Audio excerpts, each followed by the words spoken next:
I'd like to call the February 21st, 2023 regular school board meeting of the Beacon City School District to order.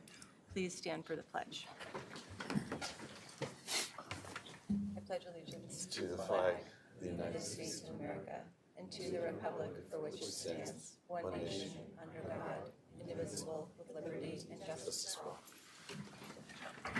To roll call, Vicky. I was gonna wear that. It's funny I didn't. Delayed.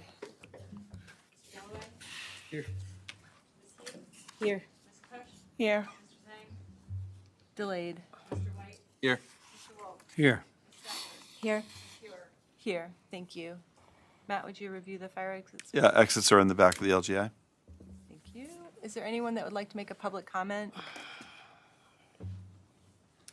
Seeing none, I'm going to move on. We have 3 workshops tonight. Our first one is from our technology department, Scott Welsh. Welcome, Scott. This is his first presentation. He just joined us in late summer. Yeah. Good evening, everybody. It's a pleasure to meet you all. I'm Scott Welsh, the Director of Technology for Beacon City School District, and this is the 23-24 Technology Department budget. Before we get into the numbers, brief introduction of the department.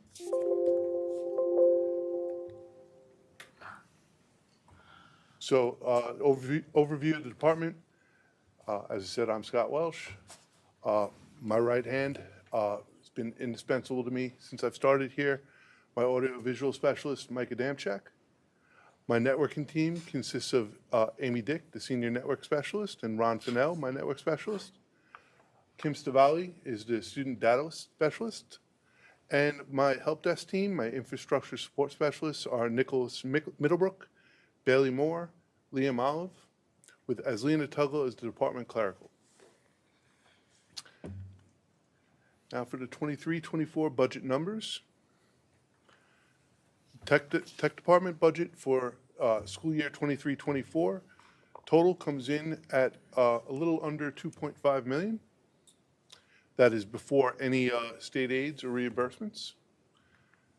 The projected reimbursements are a little under $940,000, bringing the total cost to district after reimbursement a little over $1.5 million. A breakdown of the budget. 57% of next year's budget will be going through Dutchess County BOCES for our software, support, and some of our services. It's important to point out for next year, we will be moving roughly $300,000 of our budget from contractual services where we pay the vendor directly, and we will be routing it through BOCES, which will generate a 57% return in state aid on those purchases. Our staff salaries come in at 24%. Hardware and software come in at 7%, and our contractual services come in at 12%. Historically, over 5 years, the 23-24 budget is consistent with previous years in the total money spent. However, the additional state aid by routing expenses through BOCES has brought the cost to district back down to 2019-2020 levels, so pre-pandemic, which is a given how technology driven we've become since the pandemic is pretty notable. One of the things that we'll be doing next year is a Chromebook replacement plan for our one-to-one initiative. Currently, the district at all grades have the Dell Model 3100, which has a projected end of life of 2027. So we have roughly 4 years to recycle those models through the district. So starting with next year, we will be purchasing the next model available, which is the 3110, which has an end-of-life date of 2030. We'll be purchasing 3 grade levels at a time. So we'll be doing that for next year and for the 24-25 school year. In 25-26, the following model, the 3120, should be available, where we will be purchasing 3 years worth of those. And following that up on 26-27, leaving only the graduating seniors with the remaining 3,100s. So by the end of this cycle, we will have roughly three different models staggered throughout the district, which will give us a more stable and predictable yearly budget as we're coming end of life on only a certain percentage of our models in the district needing replenishment. The new proposed items for 23-24 include a district-wide VoIP phone system, elementary STEM field trips, an online PD platform district-wide, a BOCES contracted data privacy specialist, and additional cybersecurity compliance software. And I'll go into these a little bit more in detail. Our current phone system is a hybrid of analog and digital. Moving to a fully VoIP phone system would utilize the existing digital and fiber network and transition off of our analog copper lines. It would eliminate the yearly billing from multiple different phone vendors having a hybrid plan to a single digital plan. The equipment that we're looking at for the VoIP system is put out through Cisco, so it provides a foundation of security, and it integrates with our existing lockdown vendor and our PA system. And the enhanced features and sustainability of a fully VoIP system brings us well into the future. The elementary STEM field trips through Contender Esports in Wappingers. Currently our vendor for our esports middle school and high school teams, Contender now offers field trips for the elementary level, where teachers will be able to choose from a variety of STEM topics from Minecraft, Rabbids coding, and Roblox education. It's game-based learning, and it drives social and emotional development, and the lesson plans create skill and imagination in individual art form, and they satisfy academic standards for science, geography, and environment. The district-wide online PD platform through Otis. Otis provides a training platform for educational resources for staff, including training for Google Suite, Adobe, blended learning in classrooms.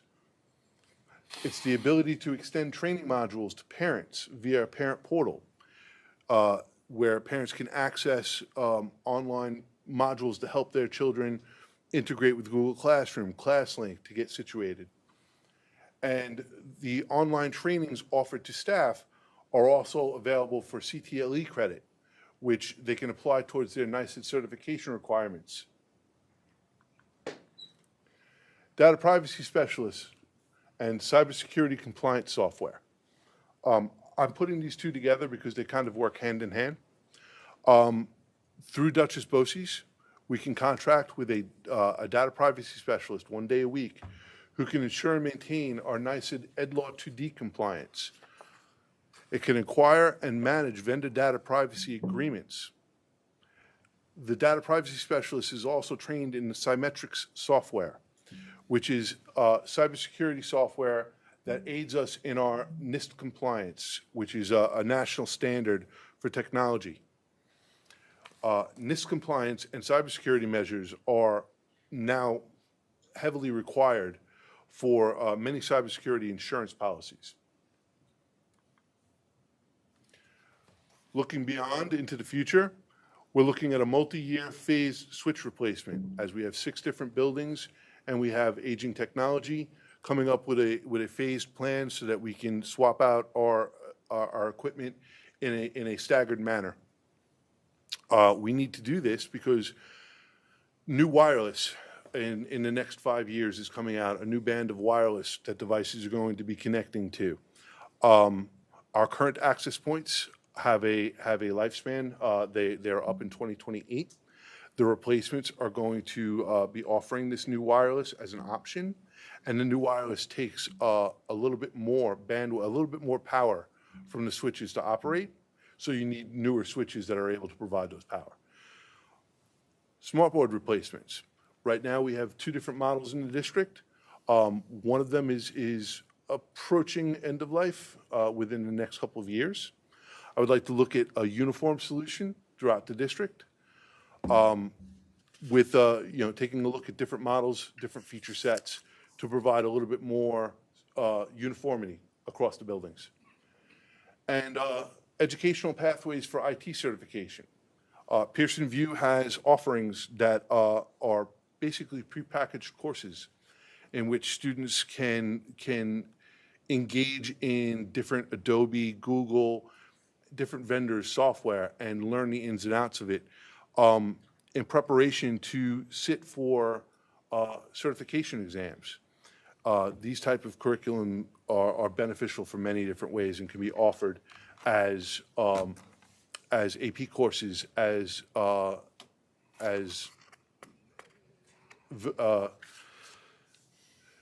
different, just different ways to integrate technology and enable our students to embrace the digital world outside of high school. And that's it for my presentation. Are there any questions? First of all, I'd like to say thank you for the details and the forward look as to where we need to go. We all know that technology has its lifespans. But I'm looking at the VoIP. What do we have now?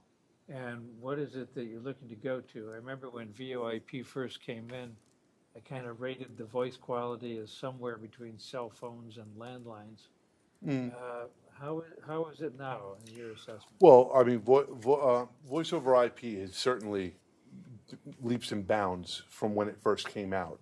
The voice quality, the high school was on a fully VoIP. So the voice quality that you get on a VoIP system is comparable, if not better in clarity than a traditional landline phone. Okay. And the issue with our copper wiring is that copper wiring goes bad after a while. Current runs through it tends to degrade.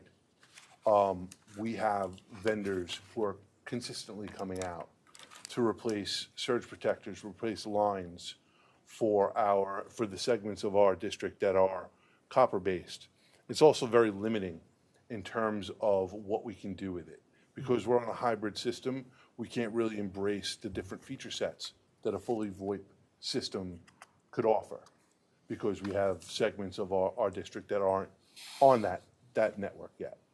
The VoIP system we're looking at integrates with our lockdown system, our security cameras, and our PA system. So the feature sets that it allows for our front desk staff to be able to see who's ringing the bell from the phone.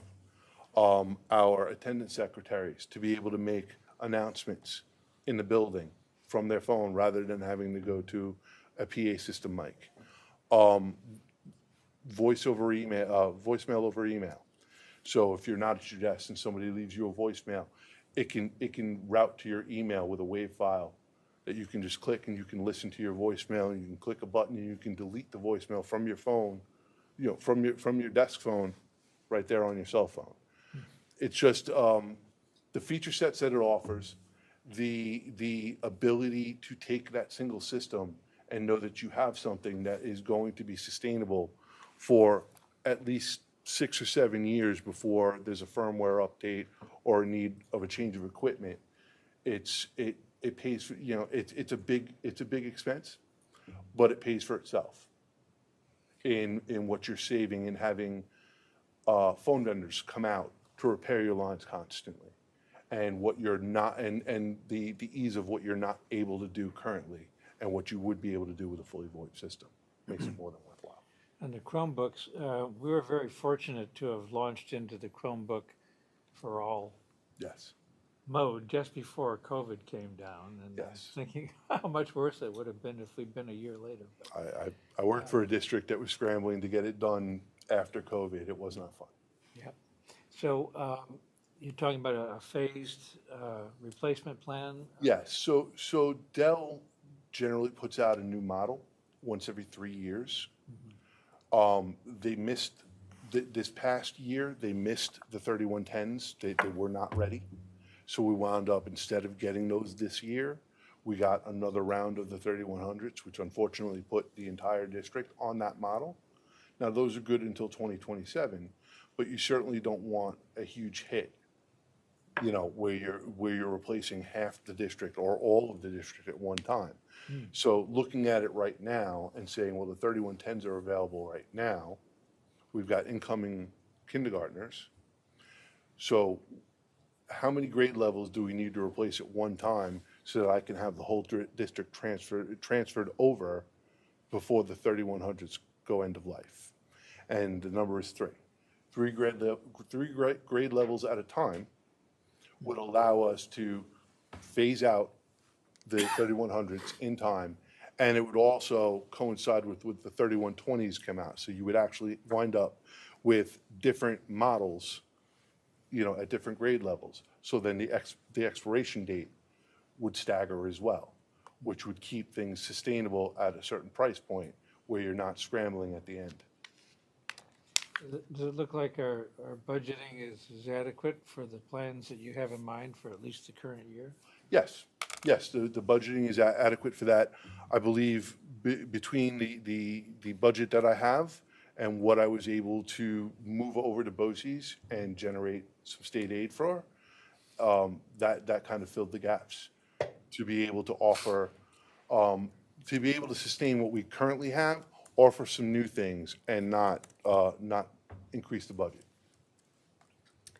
Very good. Thank you. Presentation was really excellent, and I think the kind of moving into the curriculum piece of it is really critical and so helpful for especially preparing kids for a changing world. So thank you so much for all the effort you put in. I appreciate that, thank you. Oh, sorry, go ahead. Okay. Can I just ask out of curiosity, the smart boards and the Chromebooks and things like that, what happens to the old equipment once it's switched out? So with Chromebooks, basically Google stops sending, you know, at a certain point, Google will stop sending updates for that model. So, I mean, they're still usable, but they're not receiving security updates, they're not receiving firmware updates, they're not receiving any new latest and greatest from Google. You know, Google has determined that they are end of life. They're functional, but it's best practice to recycle them. So they get recycled? They get recycled, yes. Okay. And does so the companies like sort of take them and? We have e-waste companies, and we also work through BOCES to reclaim expired devices Okay, and equipment. thank you. You're welcome. Any other questions? We are working with our auditor, and one of the things we're doing is a cybersecurity audit this summer.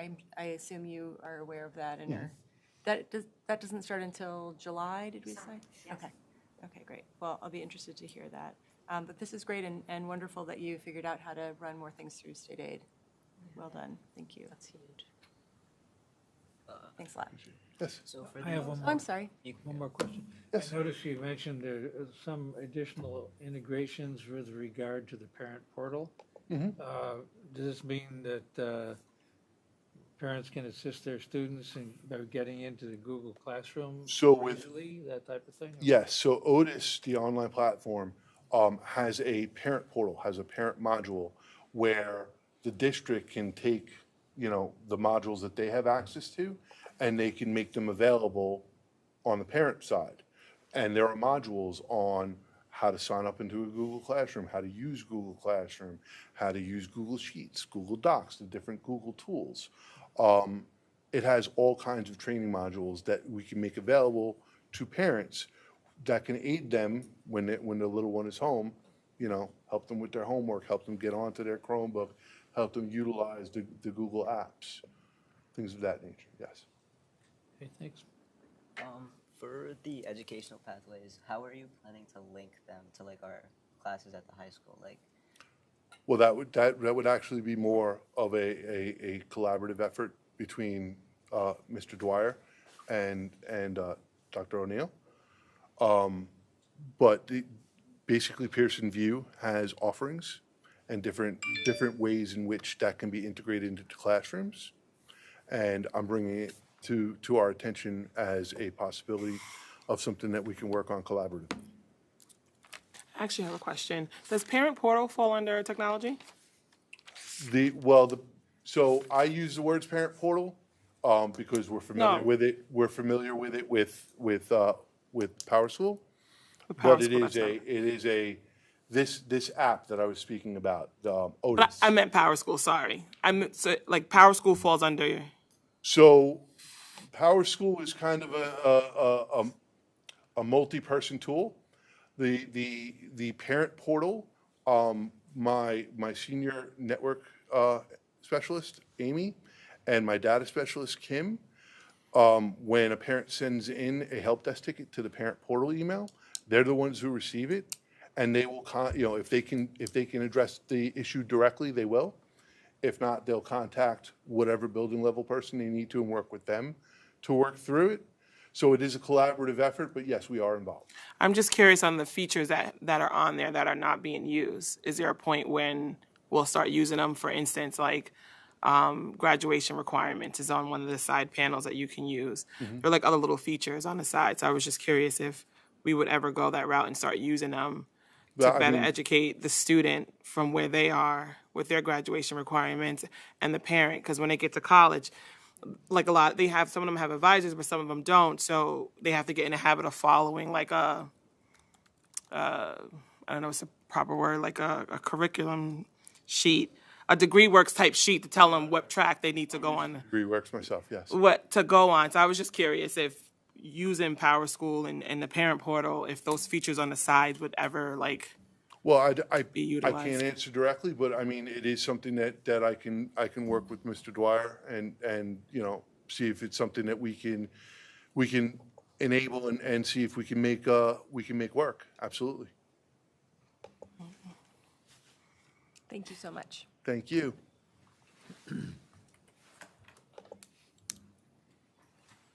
Next, we are going to hear from Cassandra Orser, the principal of Glenham Elementary.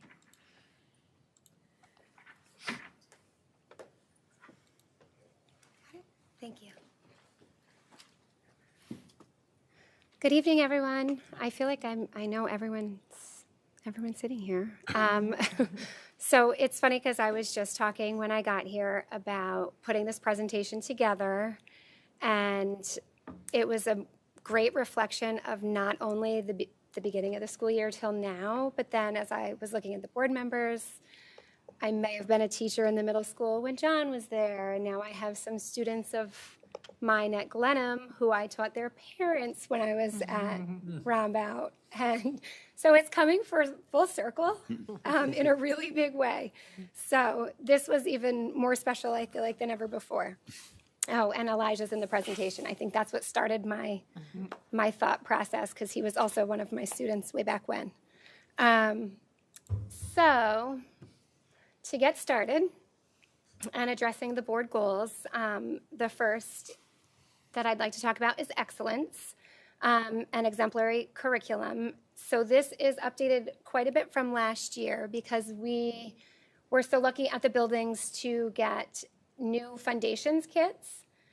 We went through the process of trying to inventory what we had, and it was a crazy mishmash of all sorts of things, but not like ever did I find one full kit that was usable. So now that we have full brand new foundations kits, we have been able to implement foundations with Fidelity. So I included a couple pictures because it is in pre-K. Those are some pre-K friends on my left there learning their letters, and then also in kindergarten. And then I moved on to Science 21, so that's students working on a science question in their classroom as a team. But to go back to foundations, it's really just been amazing, and to watch the data in iReady reflect the use of that program has been wonderful. Also with iReady this year, we've been able to use the teacher toolbox, so we've been able to take the data from the diagnostic assessments that the students take and then group students accordingly and use the teacher toolbox to create interventions, or like we're using it in our RISE program now, So oftentimes it's cumbersome to try to create interventions for all different groups of students, but I feel like iReady has provided another resource for teachers. Science 21 implementation, I am loving in every way. As a former science educator, I have elementary teachers now saying, come and watch my science lesson, where before they were like, please don't come and watch science, because they were so nervous about it. I do have to say, teacher prep programs, when it comes to science, it's hard to really provide what elementary teachers need, but now I do feel like their confidence is growing and their excitement is growing. And even today in a grade level meeting, we started talking about what it's going to look like with the 4 state required investigations and what grade levels and how they're circling from 3rd grade up through 5th. So it's really exciting, and the kids really love it, which has been great. It's been great to see more hands-on, which I know they've been asking for. And then again, just to speak to the assessment data, I spoke to this last year. We utilized a really great spreadsheet, which has now expanded and has so much information on it. So we're able to sit down as grade level teams or instructional support teams and really review where students are, where their deficits are, interventions to put into place, and how to progress monitor. So I feel like we are moving in a great direction with our curriculums. I love to add photos, so I sort of cover the slides in them. Experiences is another big part of the excellence happening in the elementary schools. Some of this is probably going to be redundant between the elementary schools because we do a lot of the same things, like working with Common Ground Farm. Lightbulb Lab is just the Glenham version of like a STEM time in the library. 1st grade is going to be maple sugaring again this year. You can see we look for lots of ways to celebrate at school. So we did 100 days of school, and our kindergarteners dressed as 100-year-olds. And then the next day we did 101 days of learning, and we dressed as 101 Dalmatians. And I got to be Cruella, thanks to my PTO. But we come up with all different ways to celebrate. Also, a lot of community involvement. The bottom left picture is Officer Kelly Aloisio from the Town of Fishkill Police Department. She is a familiar face at Glenham. She visits all the classrooms when she comes. The kids love her. And she is our DARE officer. I added in, Norwalk Aquarium. 4th grade's going to be doing Museum Village. So just a lot of different experiences. I also put some notes in my phone so I wouldn't forget, because we also have been collaborating as elementary schools, and we're all sending our 5th graders to the STEM Day at the Renegades, which is great because it's right here, and it's surprising the number of students who actually haven't been to a Renegades game. So they get to see a game, and they get to do lots of STEM activities. We had the anti-bullying assembly with the BMX riders, which was very loud, but a lot of fun. We had the 2x2 zoo come. We have a Pout Pout Fish play being put on in the spring. So we have lots and lots of different experiences going on.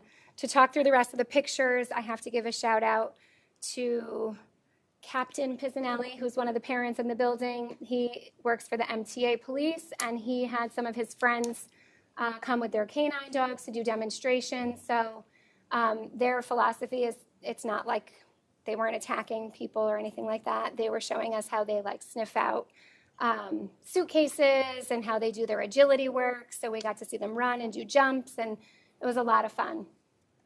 The top right, we had Beacon Volunteer Ambulance Corps come and show 3rd through 5th grade Stop the Bleed, which is about putting on a tourniquet. And we had lots of teachers volunteer for that. You can see Mr. Lopez in the chair.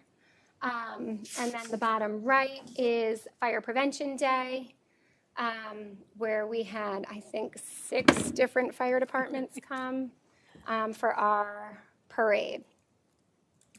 And then you can see my friend there, ready to go for Fire Prevention Day. Moving on, We also have been focusing on clubs and increasing the club offerings at the elementary level. So the little video on the top there is one of our running clubs, where the kids think they are extra special because they can run through the hallways of the school. But they also do, you can see the bottom picture with the kids on the floor, they do a lot of teamwork activities, and there is a social emotional curriculum built into that about like being a good friend and making good choices. Then on the bottom left there, we have chess club. We have first grade math club. On the bottom right, we have our environmental club. They were collecting recycling, and then they turned the bottles in to buy plants to plant in the front of the school. The top right is one of my friends in newspaper who he does the little segment where he takes pictures, but they're like really close up and you have to guess what they are. So everybody sort of found the club that they want to be a part of.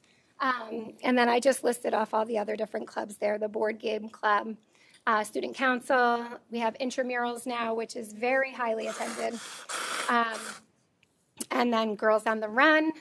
And then I do have more proposed clubs. Teachers are very excited and they're coming up with all different things. So some of the proposed clubs coming up, hopefully, I have meditation club. Somebody just proposed doing a dance club, and a beginner Spanish language club.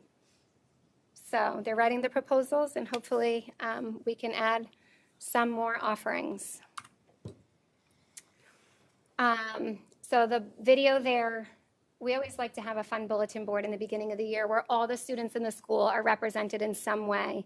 So classes could choose to do either a link or a handprint, and that just went along with the character trait for September. We do a character trait every month as part of building leadership. The top right is, I went around to all the classrooms in January. The character trait was kindness. So I read how to be a bucket filler. So everybody in the school is using the same language around being bucket fillers or bucket dippers, which has been really great to have just mediations between kids so that they understand when some people have empty buckets and it's very easy to fill someone's bucket. The bottom right there are two of my friends who have a little worksheet that they did about how to be a bucket filler at school, at home, on your own. And then on the bottom there is our new security guard, Mr. Luke. He came over to Glenham from the middle school, and he's holding a thank you card. Oh, now I can't. The character trait was, it slipped my mind, gratitude. So we talked about showing gratitude, and students at the lower level wrote thank you cards that looked like the one Mr. Luke is holding, and then in the upper grades, students actually wrote out thank you cards, and they could pick anybody that they wanted to give them to. So there was lots and lots of gratitude being shown all over the school. Moving on from there, I just mentioned that we continued to use flexible seating. That was a really big push from the district a couple years ago. And you can see my friend on the bottom there. Pretty much every classroom, students are utilizing either those little scoop chairs or beanbag chairs, or we have a lot of cozy corners in classrooms where they have like a little hidden area in the corner where they can get work done on their own. So flexible seating has been really instrumental in allowing students to be comfortable in the classroom while they learn. Responsive classroom, we still have this schedule where we can accommodate morning meetings, and then also quiet times after lunch, and a closing circle at the end of the day. And that, again, is helpful really to support the social emotional needs of the students so that they're ready for learning. And then I did just mention, I know I talked a lot about it last year, the zones of regulation and the sensory pathways at Glenham are still most classrooms have had a presentation of the zones of regulation, but it's still a common language used in the school. And I feel like we're adding more and more sensory paths, like every month. I'm like, oh, here's another one. But some of the conversations that came up recently is creating like a sensory hallway where there's different things on the wall, like different textures, because in the past we would yell at the kids for dragging their hands down the hall. And now it's definitely a supportive strategy, and things like just Lego tiles or different textures can be used in the hallways. So we do have stations around the school still also for movement breaks, like wall push-ups and different things. So all of those supports are in place. And I think I spoke, I didn't speak to the one most important thing there. My friend Elijah, it's an awful picture because it's so far away. But Elijah Hughes came in and spoke with all of the grade levels at Glenham. And he read a nice book to them about really, sort of acclimating to the life that he lives now, and having to be out of his comfort zone and make new friends everywhere he goes. So it was a really great introduction to the year. And it was fun for the kids to say, wait, you taught him? He's 2 feet taller than you. So equity, inclusion, some of the same sort of traditions we have again at Glenham. So we have every class does family portraits, which are really, really cute. I don't have a lower elementary picture, but they're really funny to see how the children view their families. But this has been an opportunity for us to see all different families that children live with. Sometimes it's grandparents, aunts and uncles, cousins, friends. Sometimes they include pets that have passed away or other family members that have passed away, and it really gives them an opportunity to share who they are with their class, which is great at the beginning of the year when we're establishing classroom families. So there is just a little snapshot on the top of some of the family portrait pictures. We also then transition into being a classroom family, so we do our classroom family handprints. And really just to focus on everyone in the classroom is different, but that's what makes your classroom family. Moving over to the left there, our own Miss Wendy Figueroa did a Hispanic Heritage Assembly on Puerto Rico, which is where she is from. And we do have a large number of students who have Puerto Rican heritage, so they were so excited to have that commonality and be able to talk with Miss Wendy and each other about the different musical instruments, the different food. She spoke about different holidays. So it was a really great learning opportunity for all of us. We also had a Lunar New Year celebration. We had a Native American read aloud that was shared on our morning news show. We also had a Black History Month read aloud that the students in grades 3 through 5 volunteered to read. That was on our morning news show. There was the video in the beginning of our Black History Month laser light assembly, which the PTO sponsored. And then there's 2 pictures on the bottom there. We had some Roundabout Middle School students who are Girl Scouts working on their Silver Award come in and teach students about the game Owari, which is sort of like Mancala. And it originated in Africa, so that was also during Black History Month.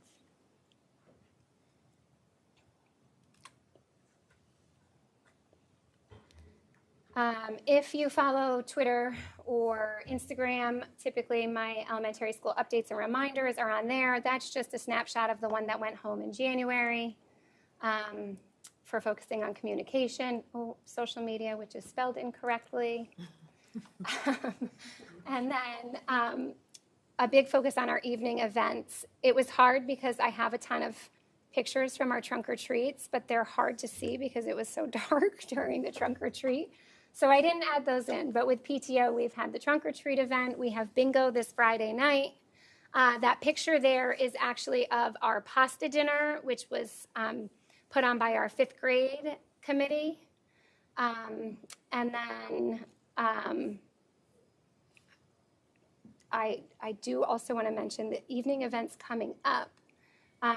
We have our open house, and I'm very excited that we will have an optional science fair along with our open house again, which we had done a couple years ago, and then sort of through COVID it went away, but that will be back. So I'm excited for that. And then last but not least, sustainability. So we do have our garden club at Glenham. They are instrumental in keeping the front of the building looking beautiful. They like to buy flowers, and then the kids go out and plant them in front of the bell and also in our pots in the front. They also, since it's winter time, they have been going outside and collecting different items to create like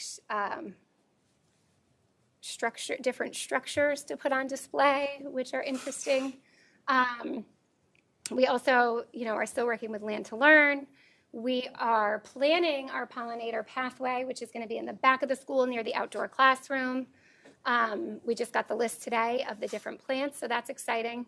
And then all of the elementary schools, I believe, are working to do a schoolyard cleanup for Earth Day coming up. And that's it. Any questions? Any questions for Sandra? I had a quick question. Sure. Thank you so much. It's great to see all the happy, smiling faces. For your student clubs, would you say that usually it's something that you guys come up with on an administrative level and you see if there's interest, or do you find a lot of teachers come to you with interest in creating it, or how do they usually get I feel more often than not students express interest. Sometimes we'll put feelers out. We'll send out like a flyer that says, like, if we have, for instance, like kindergarten and first grade math club. We had no idea if we were going to have students participate or we were not. So we sent home a flyer, and it was like, if you were interested, please let us know. Well, we ended up having to run 2 separate clubs because we have I think it's 12 kindergartners and 17 first graders. Oh, wow, okay. So it was going to be impossible to run them at the same time and allow everybody to participate. So that's how we have been doing them. Miss Botero had a student approach her about dance club. So she came to me and was like, students are interested, they want a dance club, they love all of our kids love dancing. In our Black History Month assembly with the laser light show, it went through history and music and I thought it was going to turn into a dance party. I was a little bit nervous because they were all moving, and it was great. So there's definitely student interest, and then we try to take that student interest, find somebody who's interested, or sometimes the kids go right to somebody who they know will do it and say, I'm interested, can we have this? And then they're like, well, let's look into it. So a lot of it is student driven, and just based on intramurals is another example. 4th and 5th grade, we have, typically it would be 3rd through 5th, but we have 38 students who are in the 4th and 5th grade intramurals. So it's almost unsafe to add another grade level to that. So that's why we ended up bumping it to 2nd and 3rd together, and then kindergarten and 1st together, so we can allow for the participation and not have these massive number of students in the clubs. All right, that's great. Good evening. Sorry I'm late. Love the science fair. Why? What's option? Why is it called optional? Children don't have to Oh, participate. okay. Yeah, that's fine. Yeah. Because I want the Glenham parents to still like me. No. I thought all science fairs were optional, but okay. No, it didn't used to be. Oh, really? No, when I started at Glenham, it was like a requirement for certain grades. Oh. Yeah. And I was like, well, that's not much of a fair for science. Yeah. No. Okay. I was when I saw your sustainability slide. I saw Land to Learn. And I remembered that the Glenham the schoolyard, the grass. You've got the largest, I think, schoolyard in all the schools. Yes. Any ideas or imaginations what maybe you can do with that? I don't know. A lot of different teachers are like, why don't we have a track? And I'm like, oh, but all that grass would just be a track. Well, no, I was thinking more of the sustainability stuff. Oh. Yeah. So I mean, Land to Learn. I'm not sure how big that garden is, but it's a decent size, but Yeah. we have so much property. We do, which I didn't add into this, but each year, I think it's the DEC, you can apply to get a certain number of shrubs or trees. So we do that every year, and then we have like a day where each grade level will go and plant trees, but mostly we do it around the tree line so that. Yeah. And we're developing pollinator pathway Yeah. gardens at each of the 4 elementary schools, and so that's been a real collaborative effort, and Cassandra's really led the way on that, and so they've identified their spot where they're doing it, and The difficulty with that is you have to think about getting water to it. We didn't necessarily want it near like lunches because we're attracting pollinators, which sometimes can sting. So there was like a lot of different conversations of where it would go, and then also part of that is going to be relying on like parent volunteering to come and plant and take care of Yeah. the different parts of the garden. I mean, I love gardening, so but it's nice to have another garden at the school. Yeah. No, those are. I mean, definitely. I think it's wonderful work. I mean, when I looked at the sustainability slide, I was thinking of like, wow, you've got enough space to do like capture the rainwater coming off the roof, and then just kind of siphon it downhill to maybe to the pollinator garden, or. So we did actually talk about that, and we looked at different parts of the roof on where we can collect water. We do that already in the garden that we have for vegetables is in our courtyard. Okay. So we do already do that there, but there's 2 different spots that we identified with planning for the pollinator pathway where we can collect water. And not only water the gardens in the back, but also we have, because of the garden club, we have lots of plants all in the front that need watering. Yes. And then every time a teacher retires, we also plant a tree in their honor. So there's watering with that as well. So we do a lot of watering, and collecting the rainwater is a great idea. Yes. Composting maybe. So I tried composting in my science classroom. Yeah. It didn't work out. Okay. All right. Well, great work. Thank you very much. Oh, thank you. I had a question. Sure. Could you explain a little bit about the zones of regulation and the sensory paths? Yes. So the sensory pathways, I didn't put pictures this year. I'm sorry. The sensory pathways are simple. It's just different colored objects on the floor or lines that go different ways. Sometimes there's like a swirl, and the students walk through them. It's like a movement break. It also, it can be calming at times. It's usually like if a student just needs a break from class, they say, can I go for a walk? They get to go for a walk. They go around the hallways. We have lots of different things. So we have like areas where you can do wall push-ups, areas where there's an explanation of like an exercise, and it helps just for the students to regulate themselves. They know they can feel that their body's sort of not in control, so they ask for a break so that they can get back in control, get their wiggles out, and then get back to the class so that they're ready to learn. But with the sensory paths, it's usually like the length of one of the hallways, and sometimes it's like the one that we have, you have to hop like a frog, and then you spin in circles, and then there's like a balance beam area, and it's just different movement breaks like that. And the zones of regulation is very similar. So it gives the student the opportunity to identify how they're feeling, and then there's actual examples of things that they can do to get in like the green zone. The green zone is the zone that you want to be in, that you're ready for learning. Okay. So if you're in the red zone, you might be like angry or frustrated. So here. And we all walk around. We also have, so when you're talking to a student who might be upset, they can help identify, you can help them just say like, what zone are you in? And in the OT room, there's a lot of different activities that students can do. And we have a whole like diagram of like if you're in the red zone or the yellow zone and you want to get to the green zone, here's some sample things that you can do. That's really cool. It's helpful for students of all ages. Yeah. And adults. Any other questions for Cassandra? That's great. Great presentation. Thank you so much. Can we make sure to get Cassandra's slides on the agenda? I don't, they're not here now. Yes. Next, we have our District Comprehensive Improvement Plan presentation from Sagrario Rudicindo O'Neill.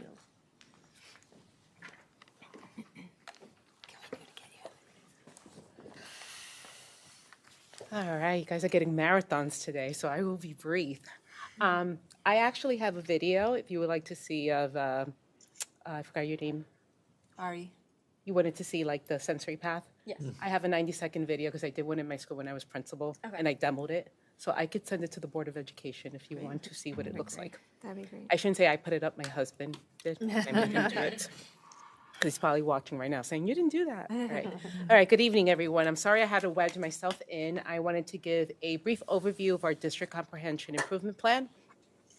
Our District Comprehension Improvement Plan is created because we did have 2 schools that were identified by the state of New York as schools that were targeted monitored. So we did have a presentation by one of those schools last week.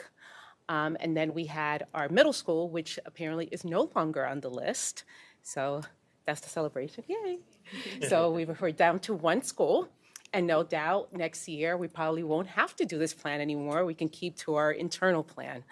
And I just want to talk a little bit very briefly about how the plan is developed. So the 2 schools do get together and they have a process in which they have to do their own individualized plan. So they have to bring a committee together that's made up of educators and parents. They do a self-reflection equity survey that is given to the students. They have to analyze their data. They have to also ensure that the data that they're analyzing and the goals that they select are in alignment to our district goals. Then based on those 2 plans, then one big district plan is developed and sent to the state of New York. So based on the 2 plans, there were 3 major themes that emerged from those 2 plans. So there were 3 priorities. The first one was to continue our priority of creating a culture of care that supports students' social emotional learning. And how are we going to address that? So our teachers will be involved in professional learning that supports diversity, equity, and inclusion, as well as social emotional learning. As we know, this year we did have 1 position that was dedicated at the elementary level to social emotional practices as responsive practices. And we are also, in order for our students, obviously, to feel supported, to feel affirmed, to feel welcome, they have to feel that they're being represented within their classrooms. So we did use rescue money to ensure that all of our classrooms had culturally responsive texts, libraries, as well as guided reading books. We did use rescue money for that, so that's something that is going to continue to be developed. Our second priority was to continue meaningful learning experiences that every student engage in work that's collaborative, relative, and personalized. And what will that look like? Right now, we do have teachers that are involved in curriculum mapping after school. We have included teachers as well in the secondary level as well. But the curriculum maps are aligned to our the culturally responsive framework that's on the state of New York, as well as to our standards. We're working hard to make sure that students are engaged in authentic learning experiences. We're looking at assessment, common assessments, looking at rubrics. We did add Science 21, even though it wasn't specific to one particular school that was identified. It was to all the schools, but it's another opportunity to give students authentic learning experiences, inquiry-based experiences that are aligned to the next generation science standards. We did work very hard this year. We are in the process of reframing our response to intervention. We are no longer using the term response to intervention, even though that is the term that has been identified by the federal government. We are using instructional support teams. So we're using more of an asset-based language and mindset as opposed to a deficit. So we're looking at those teams to ensure that our students who need support are getting the support model that they need. And guided reading is one of those mechanisms that we are using to ensure that all students are being supported at the level that they need to be supported. And our third priority is, again, to professional development, intentional conversations among staff around diversity, equity, access, and inclusion. And what does that look like? So again, one of the things that we want to ensure is when we look at, obviously, our schools who have been identified, what the state looks at state data. But as we know, when I shared in the beginning of the school year, not all of our students participate in our state assessments. So we do have iReady that we administer to our students 3 times a year.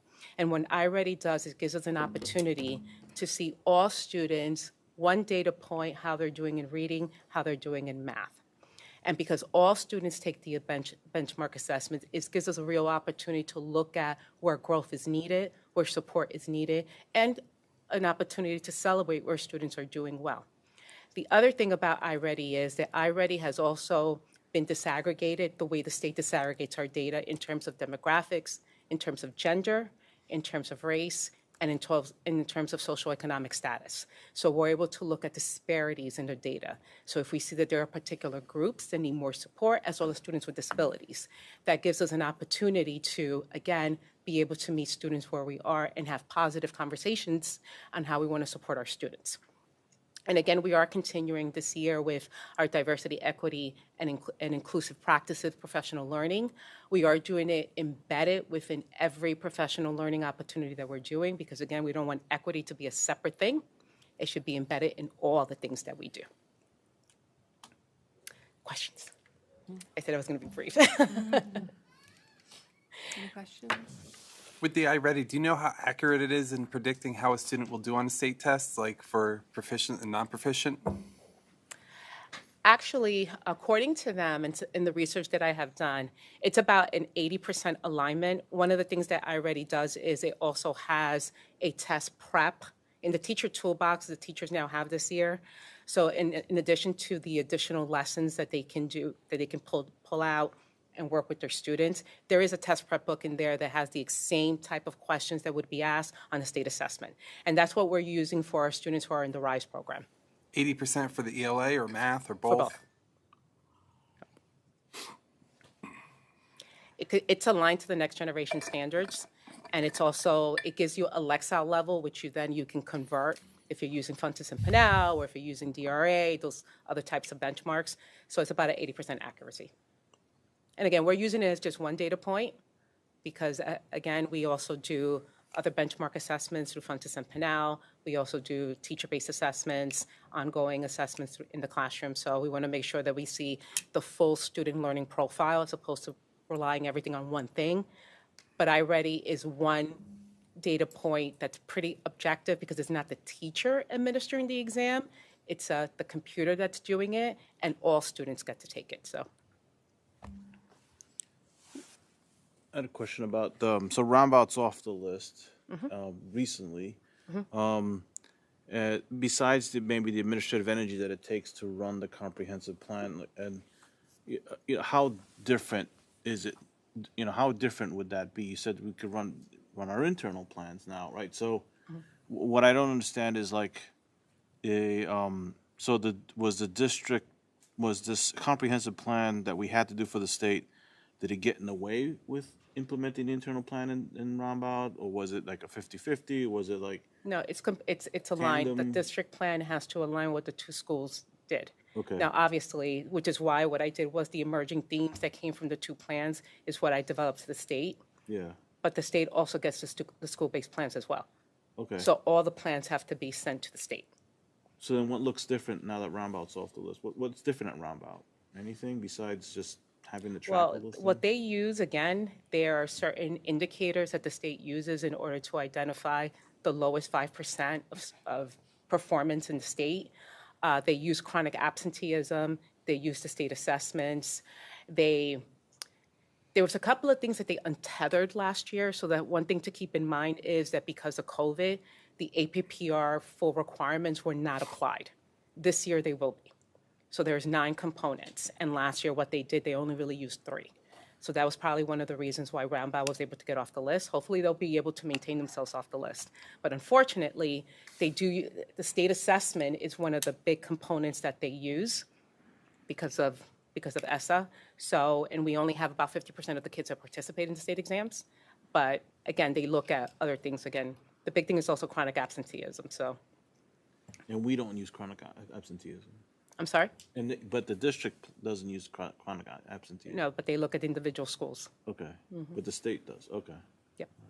So Sargent was identified because of chronic absenteeism, or how they Well, performed on the I test? said that's one of the elements, but they look at chronic absenteeism, they look at state performance scores. But Sargent was identified because of The state perf- performance. the performance on the test. African American students. Well, there's the Membership subgroups as well. Right. So so there's 9 different subgroups that they look at. So you can get identified if they're, and when you think about it, and I'll give you an example of my school when I was principal. I got a warning because one of my subgroups, my African American students, were 4 of them that got a 1 on the state assessments, which meant that it was less than 50% of my students did not pass the ELA. I only had 9 African American students, and 6 of them were students with disabilities. So because 4 of them who had IEPs did not do well, I got a warning that they were going to watch that subgroup. So when they identify some of these subgroups, sometimes you have to look at how they're being identified, because the smaller your group is, the harder it is to kind of maintain it in good standing, because all you need is 1 or 2 kids not to get lower than a 3. But don't they have like a minimum number for a subgroup? No. Because I know for a fact, because I had 9, because I remember I was like, I have 9. And I remember my counterpart he had 2 Asian students. 1 had chronic absenteeism, so they were identified for that subgroup. Were warned. And again, it was only 2 students. It doesn't get you identified, but they will bring it to your attention that you have a subgroup that needs support. So you are supposed to kind of plan. So again, when you get identified is when you have several components that are that are in need of support.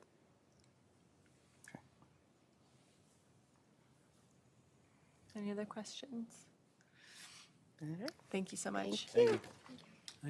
Thank you. Do any of our student school board advisors have comments they wanted to share tonight? All right, Harsh, Demi, no? Okay, thank you. They didn't even mention that the seniors will not get new laptops, right, Scott? When you said the class of 2023 will be the only ones to not get, I looked at you all, and no one made a face. But anyway, Hard feelings. you're letting it We slide. were the first ones to get the Chromebooks, so we're lucky. They lasted for a long time, too. Looking at the agenda, the only thing that is going to change is Flora has edited the letter that Anthony wrote to send to our elected officials regarding the budget, and we're going to go over that under business. And I'll during my superintendent update, I'll go a little bit more in depth. But the latest on DCC while you're here is that the county legislature has pretty much indicated to us through a letter that they will not be supporting any additional help. They feel the help should either come from DCC itself or individual school districts in terms of providing any more funding for students. So I just wanted to. Sometimes I'll run into you all and give you a little update on DCC, but I want to at least share that before you leave. Can we share that email with them? Can we, or did I? Can we? Yeah, yes, I think it's You might be public. interested to read it. Yeah. I'll share it. Can the rest of us read it too? Yeah. we Yeah, should share it. Yeah, I thought it went to all of you. Oh, it did? Okay. I did want to. I think I just sent it to the. Yeah, we You should, did. we should share it with the whole board. Oh, I thought we were talking about the Anthony. Oh, no, that's No. yeah, I'll that's, send this now. yeah. And that's only slightly edited, so I think that'll be very quick later. So- Yeah, in the that one. meeting. Yeah, Do you yeah. have projected attendance for these classes? Like, will they drop? Do we know? Like, if these classes will be filled all the way? Now that it's like firm and we can't do anything about it. Right. The high school did a big info session last week that had a lot of people came. I know I talk with Corey about this pretty much every week. They're basically monitoring it really closely right now, the guidance counselors and the administration. I don't think right now we're projecting like a major drop, but we'll keep watching every week. I know that the meeting was a good meeting for the DCC as far as the families that came out.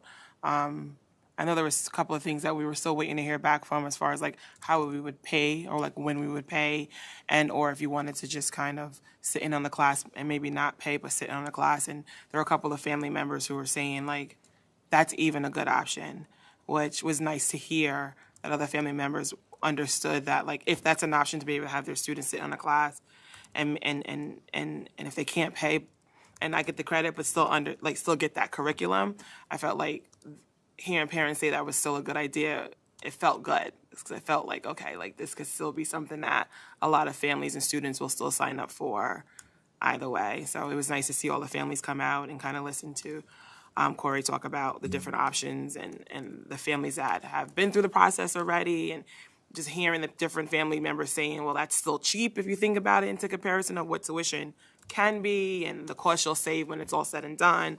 So I'm hoping that it's still a good turnout as far as students registering, but we're still kind of waiting to hear more. Yeah. But it went good. And I think that the advocacy is not over around it. The Gully Stanford, who's one of the board members for BOCES, Duchess BOCES, is still very interested in gathering a group and trying to see after this letter if maybe DCC is more interested in advocating together around finding funding for it. So we will keep you updated. Yes, Andy. I have a possibly harebrained idea. So every awards night, we also give out scholarships from the community groups and agencies and stuff like that. And they usually go towards college expenses and tuitions and stuff like that. I mean, I don't know how that's gonna, I guess the wording is key, but maybe the groups can give scholarships to students that can't afford to pay for the DCC college credit, but then help the student get the college credit because they're going to sit in the class anyway. Yeah, I am hoping that the foundation might take that on and offer some scholarships. I think that would be great if they did. Yeah, but spread the word a little, not just the foundation, but the other groups that come to that awards night to see if they're willing to do something. I kind of would think that like a lot of the scholarships are like 500 and up or 250 and up, and that's actually much more than what's needed for some of these classes, right, for the students. So maybe it's more for. I mean, not to say that they're not gonna give a scholarship because they gave this, but but maybe if they they can dig a little deeper and just give a little more to make it happen. Yeah. Just a thought. Possible. At least to get us through this. Yeah. I don't feel like it's quite over yet. No, I agree. So stay tuned. Could we have a copy of that letter? I sent it to you. You did? Okay, thanks. Can I have a motion to adjourn to executive session to review the employment history of a particular individual and to discuss attorney-client advice? And the board will return in about an hour. So moved. Second. Kristen, second by Anthony. Comments or questions? All in favor? Aye. Aye. Opposed? I'm also in favor. Passes 9-0. We are going to start with the superintendent's report. I'll be brief tonight. I spoke earlier about just an update about DCC, so I won't reshare that information. But the one thing I didn't mention is we are working as a group of districts in Dutchess on like a collective MOU with DCC where some of these things that are being talked about get put in writing. Some of the questions that came up in Corey's meeting last week hopefully will get answered as we work through this MOU with DCC. And then the other thing is just my community conversations continue. I have 2 in-person ones left and a virtual one on March 7th. The next in-person one is at Forestville Thursday at 7. South Avenue is next week. And then I think March 7th is when I'm doing the virtual version. That's all I have. Thank you. Board comments. Kristen? No comments. Oh, are we doing a facilities meeting tomorrow night? facilities and It's Albany? on the, We are. Okay, just confirming. Yeah. Okay. Do we have an agenda? No, we should talk. Okay. We need to talk. we were, I think the thought was, this was just with our own staff. Yeah, just kind of And an we update. would kind of debrief the capital project just as a group. Right. Talk about other things that we're working on, but do that part, because the last facilities meeting was with architects and construction management and all of that, so this would be more like an internal review Okay, of it. great. That's great. And we have. They're 7 and 8, is that Yeah. it? Yeah, but Okay. I'm wondering if maybe, I don't know if we need a whole hour for either one of them, but it's all the same people, right? So we can just smush it together. Yeah, we don't have any outside folks coming, right? We have our volunteers. Craig, did you confirm with the volunteers for tomorrow? Yeah, Joe can't I come, didn't but notify him. Joe's Matthew not May able to can come. come. So maybe we should tell Matthew to come 15 minutes early, just in case. Okay, anything else? No, that's it. Thanks so much. Thank you. I loved all the presentations tonight. Yeah, they were great. John? My only comment is that I really enjoyed all the presentations and that it's just really good. It was really informative, and it's good to see, all the smiles and see what's going on in the classroom. It was really good. Yeah, I agree. Eunice? No comment. Alina? I echo Kristen.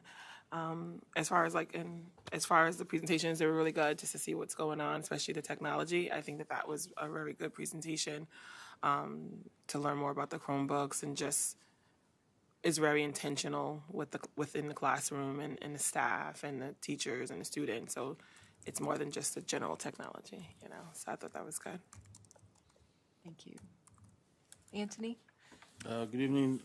Next policy meeting will be March 6th, Monday at 7 p.m. And Ms. Jackson will be forwarding the policies that on that list to the rest of the policy committee tomorrow.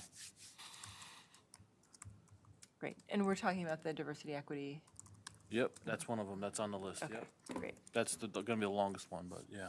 Okay, Alright. super. And the one with the electronic devices is Yeah. on there, and then the other ones are on there. Okay, super. Thank you. Anthony? No comment. Craig? So we have Audit and Finance Committee meeting tomorrow at 7 here. We'll be doing a bit of a roundtable discussion about some of the longer-term financial implications for where this district goes in the future, and anything else that may come up in the audit and finance arena. I did want to say that I had a good time attending a meeting, or actually a fundraiser for the Foundation for Beacon Schools, which occurred Thursday at the home of David Eberly. It was organized by Alyssa Betterbid, who formerly served on our board and is a trustee of that outfit. I'm an advisor. And some funds are raised to help support the various grant programs being done by the foundation. Awesome. Can I just ask a question about audit? Is the intent of this to be kind of an informal conversation about some of those things? Because we're not fully prepared for that, I don't think. I know, nobody's fully prepared for Okay. that. All right. But I have to start sometime. So earlier in the sequence of meetings, we decided to spend the first two with guests from our different auditing Right. entities, external and internal. And then the third meeting was to take a look at where we go from here in terms of longer-term finance. I realized you're not prepared, I'm not prepared, nobody's prepared. But let's start and make a list of things that we need to look at. Okay. And where we want to go to get information, what kind of questions do we want to ask that we would seek answers to. All right. This is not to make any big plans, but I understand. kind of lay the land, get the lay of the land. Yep. Okay, and so that's first. That's the first meeting. And facilities is second. Is that correct? Yeah. Okay. Okay, thanks. Flora? Last week, Meredith and I attended the Lobby Day, NSBIS Lobby Day in Albany. It was really an interesting experience. So we spoke to a total of 4 legislators. They weren't all our district reps directly. But we sort of ended up going in a group, all of the sort of Dutchess County School Board representatives together, and we sort of took turns in a bit of almost like a roundtable style, just mentioning briefly a legislative point that we wanted to get across, and it was very effective, I think, and we managed to sort of get all of the issues that we felt were really important to the county on the table and shared. I can't remember the names of the 4 legislators that we met with because I'm terrible with names. Rollison, Rollison, who was ours? Dee Dee Barrett,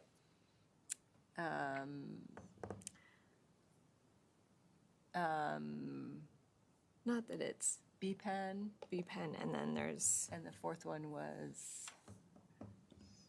Anyway, it was great. So a couple of the things that we talked about, school meals was a big topic of discussion, and it sounds like it's sort of really on everyone's mind. They've gotten something like 35,000 letters from around the state, which is great. And, you know, there are still letter writing campaigns going out there. So if you haven't sent an email yet, please do. And obviously the negotiations are ongoing and the discussion is ongoing. So people are holding out hope, and it seemed like all of the legislators were very much understood that this was a pressing issue and a basic right. So for kids not to just get a public education, but to get cared for with nutrition while they're at school. Another discussion was about the electrification of buses. There is a pilot program that's about to get underway in a county, I think south of us. I can't remember the name of the county, but we did request that we would get updates about how that's going. We just said, you know, it would be a really great idea if they shared with other districts what's happening, so we're not all reinventing the wheel on that. There's also a workshop on electrification of buses coming up in Wappingers. They seem to be really on top of it and having a lot of discussion about it.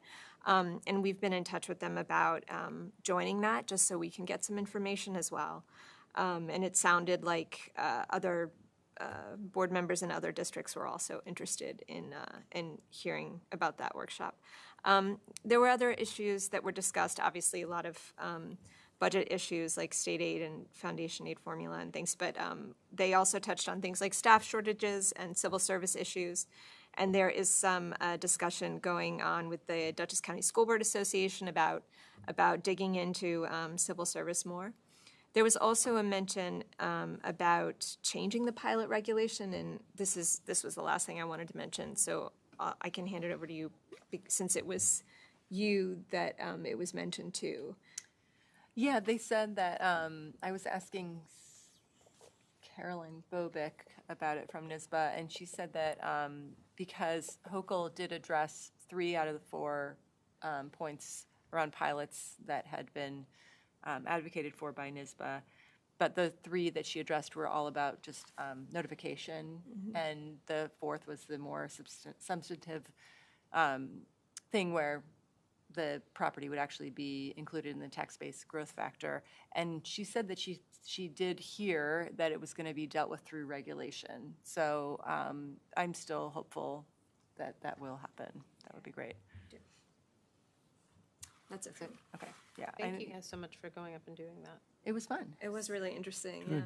Yeah, we had a good time. We had a good burger and Party down. yeah, we drove an electric car and it was all the charging worked really well. So that was good. And I have to say, all the chiefs of staff were so friendly and attentive and really seemed to be listening and asking questions. And that was really refreshing. It was really nice. And it was 60 degrees in Albany in February. Yeah, which was weird. That's a downer. Yeah. Anyway, yeah.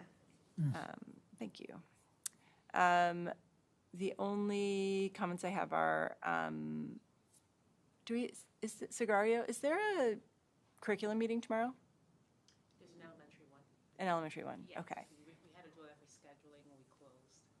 Yeah, I don't think I'm getting notifications anymore. I must have gotten. Okay, I'm gonna double check. Pulled up the list.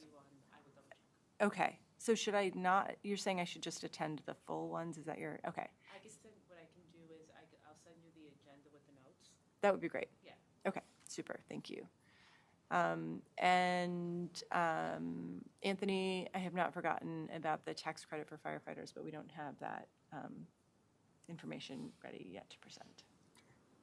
So still for a future agenda. So, in terms of that, I think the Dutchess County did pass it on their end or something, right? Yeah. So, it's the volunteer firefighter EMS tax break. They did at the county level. Yeah. So each taxing entity has to pass their own. Right. Yeah. Now that it's been passed at the county level. No, Or- the state allows when the state passed the law, each taxing entity has to now becomes legal if they want to do something like that. Right. But so the state law passed.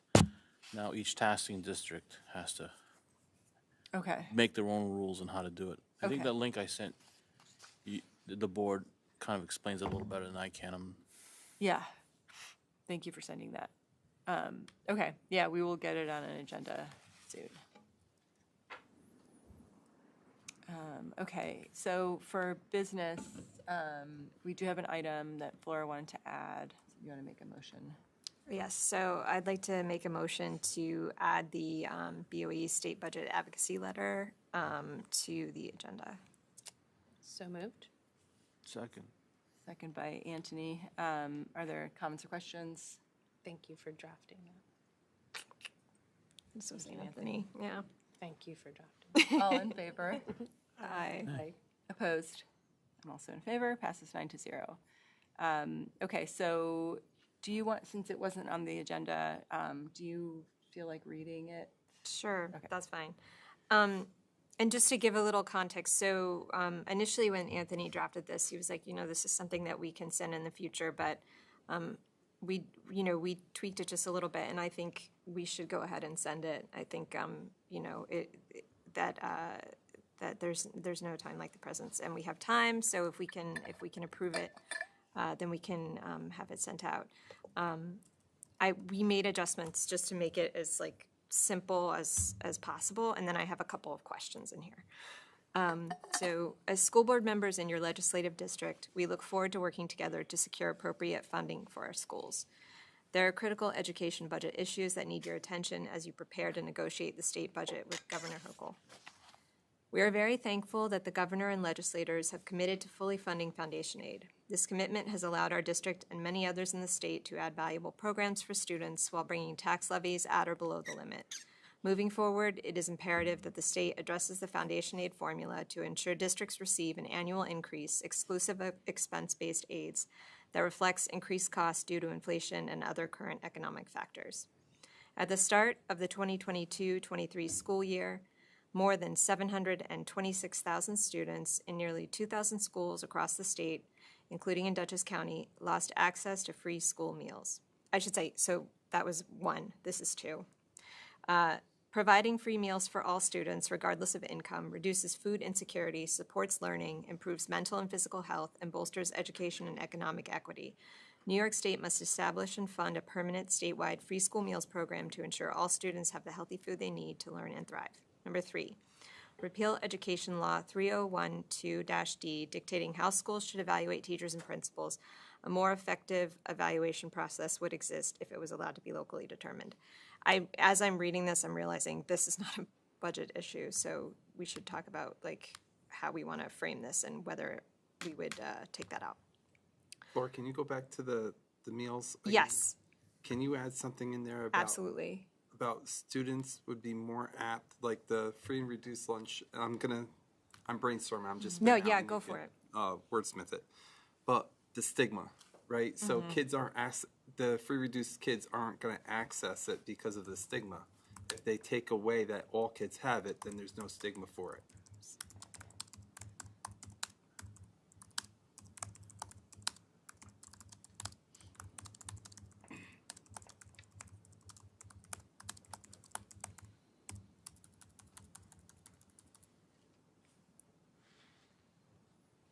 I don't know if it's apply though. It's, Well, they do have to apply. no, I know, but I mean, the stigma's in the lunchroom No, itself. no, no, I hear what you're Uh-huh. saying. I agree with you. To ensure, to, sorry. What is it when you're- Everybody Maybe watch me just edit. The stigma, I know. Look, watching, that makes me so much better at typing. I love it so I just know, like, I've been seeing so many letters of the 35. and No. Mentioning the stigma. We, Yeah. yes. As to with the free and reduced lunch. Yeah. like, Yes. Like 50% of the kids that are able to get a free lunch Yeah. are only taking advantage because of the stigma that goes with it. Yeah. Yes, and we actually talked about that in the meetings. We were like, before COVID happened, we were trying to figure out ways to reduce the stigma, and then it went away, and now now it can come back. So, okay, free We can school also meals just put in, too. we don't have to figure out the exact wording here, but just add a line saying like, remove stigma, and we can, if the board agrees, we can wordsmith it after. Yeah, yeah. The spirit of the language is there now, but we can fine tune it. Okay, and then 3 is repeal education law. And again, as I was saying, I had sort of put in here budget issues. So this was really a letter we were sending to talk about the budget. So I don't think that this would fit in there. And then maybe this would be advocacy for a future time or for a resolution. Anthony, how do you? Or you could just say at the Budget top, and- critical education budget issues and advocacy, or, Educational issues. yeah. Okay.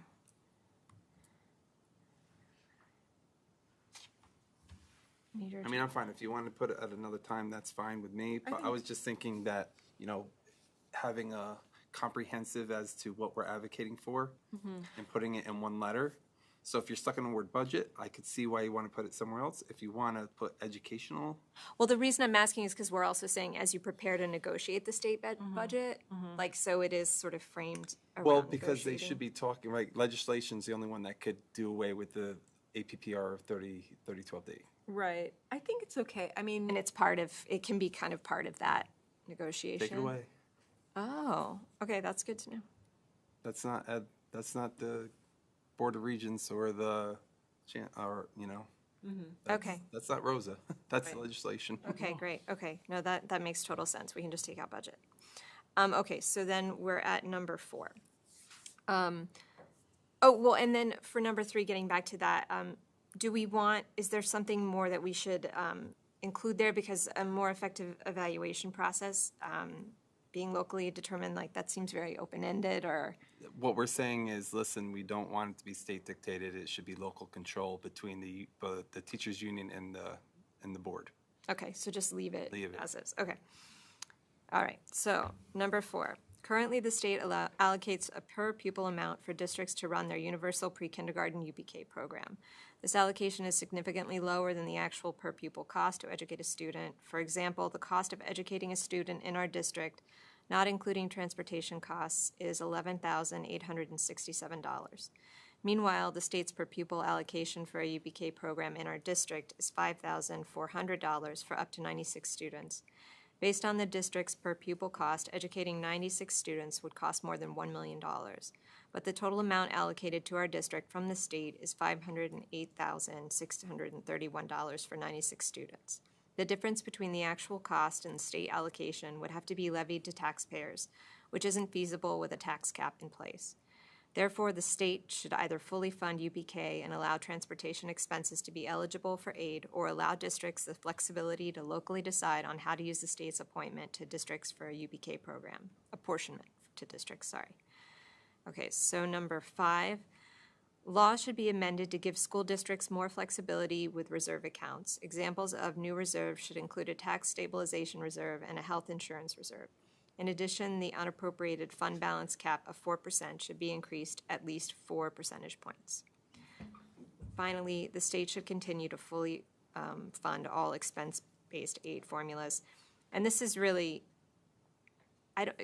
is there something else we want to put there as well to sort of bolster that case? Or do you feel like it sort of is I was trying to keep it simple. self-explanatory. Okay. So that's why I kept it like fully Right. fully funded. Yeah, so no, it's my, safe. like, my instinct for more is not always good. It's So, good if it's on a page, I think. yeah. Okay. Who would go beyond. Right, like TLDR. If you require additional information or have questions or concerns, please feel free to contact me at boehewer@beaconk12.org to set up a meeting. Sincerely, Meredith Hewer, Board President, on behalf of the Beacon City School District Board of Education. I was just about to delete that. Sorry. No, I'm glad you did it.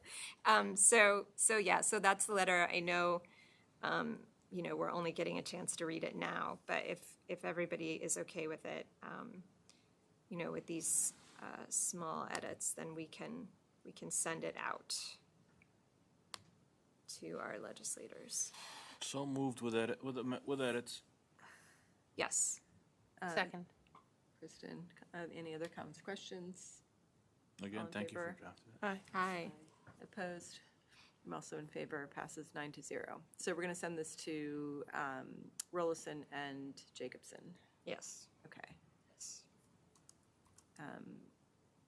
Is Vicky on this letter? Do we want to I will, You'll yeah. share with Vicky Yeah, soon. Okay. as soon as, I'm getting better now about like, once it's done, I'm sending it your way.